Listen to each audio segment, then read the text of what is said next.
Hello, everybody. Welcome back to Tini Fragrance. My name is John Novatini, and I am dedicated to bringing you unbiased, unsponsored, and unpaid for fragrance reviews. Something that can be hard, if not impossible, to find on the internet these days. Today, the fragrance we're going to be talking about is one of Guerlain's newer releases, Honey Tobacco. Honey Tobacco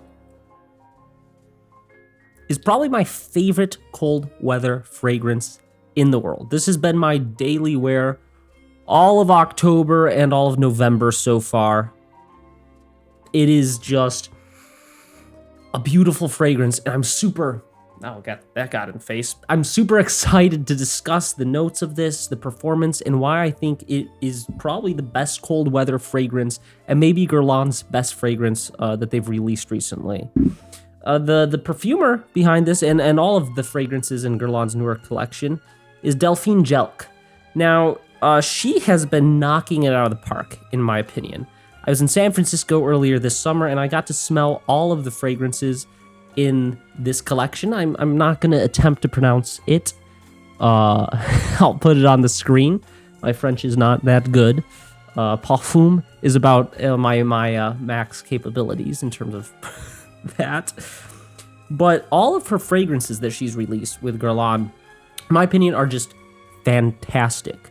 The question is, is this something I want to wear, or is this something for someone else to wear? But there has never been a question with any of these releases about quality or just uniqueness or really any question about the fragrances themselves. It's more just personal taste. And Honey Tobacco was the one that jumped out to me as something that I didn't just like, but I needed to wear daily in these winter months. You can probably guess what this fragrance smells like based off the name. It's pretty true to that.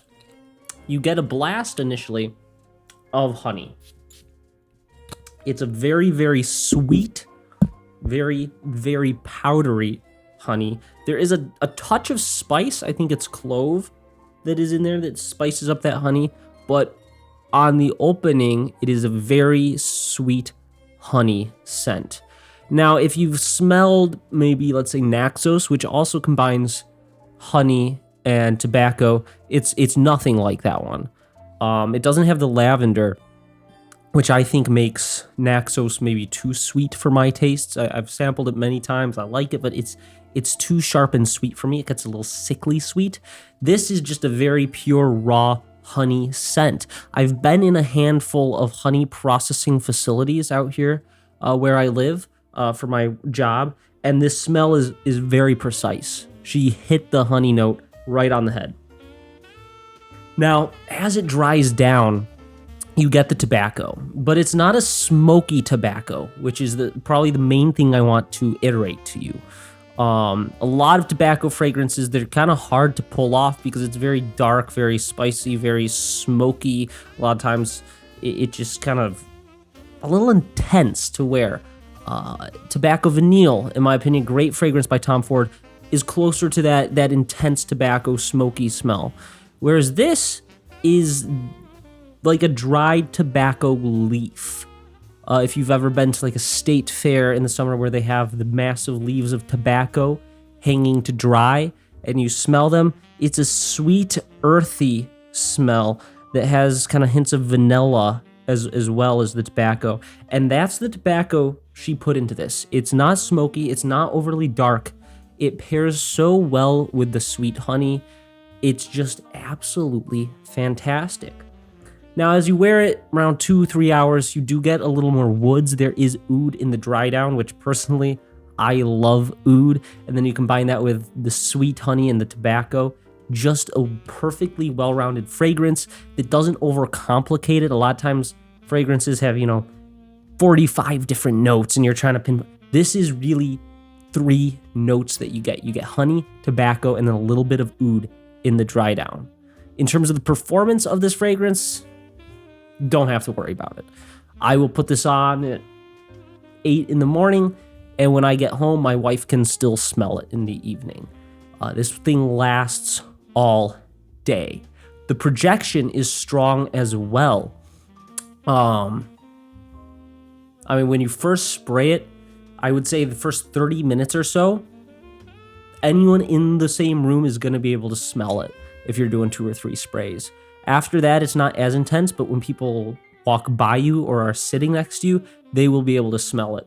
I've worn in the office a few times, and people like a row down will just talk about, so does someone have a really nice candle burning? Something just smells great in here. So obviously the projection is probably stronger than I initially thought when I first wore it to the office, but projection and longevity is top notch, which for about $400, I think it's $380 for this 100 milliliter bottle.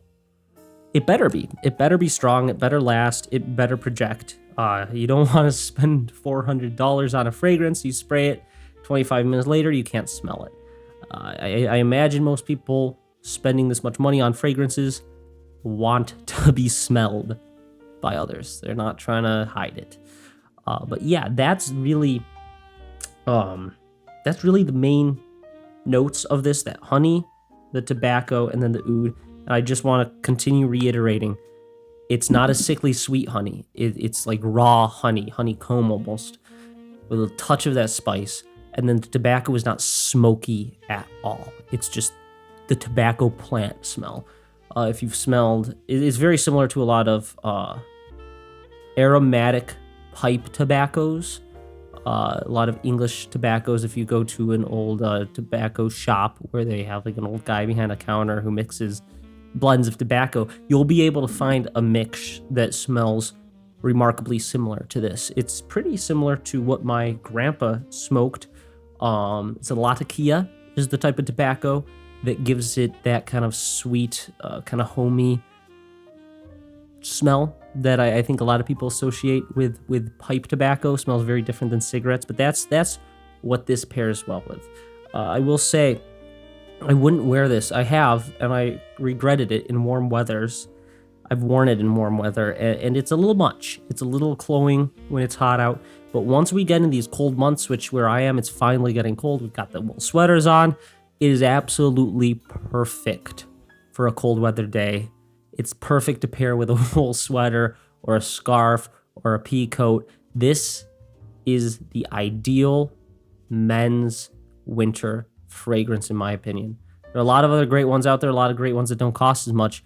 But if you have the money and you're looking for a daily wear for these cold winter months, this is it. I say men's.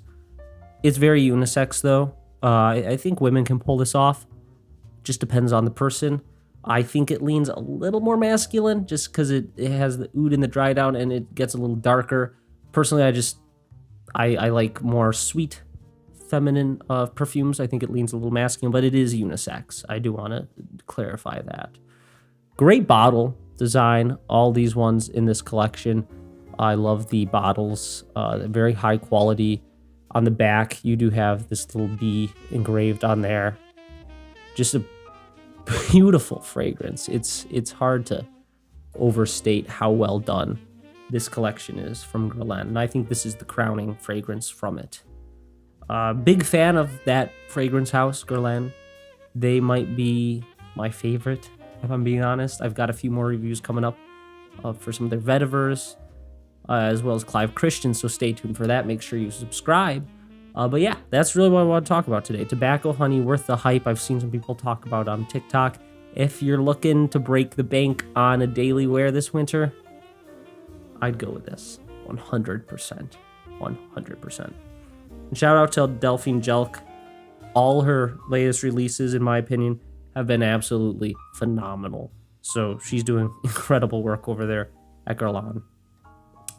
Well, I appreciate you all watching. I hope you subscribe. I try to keep these pretty short, pretty concise, to the point, not a lot of fluff. Most of our attention spans are fried from TikTok anyway, so if we get into the 10-minute range on a fragrance view, unless it's like a top 5 video, I think people tune out. So I hope you enjoyed this short and sweet review, and I will see you next time reviewing Iconic, Feminine, and Blonde Amber from Clive Christians. Those are the next 2 reviews, as well as probably my favorite winter weather fragrance for women, Xerjoff Starlight. So those are coming up. And as always, unbiased, unsponsored, unpaid for. I'm deep in the red on this channel. But I appreciate all you who watch. Have a good one.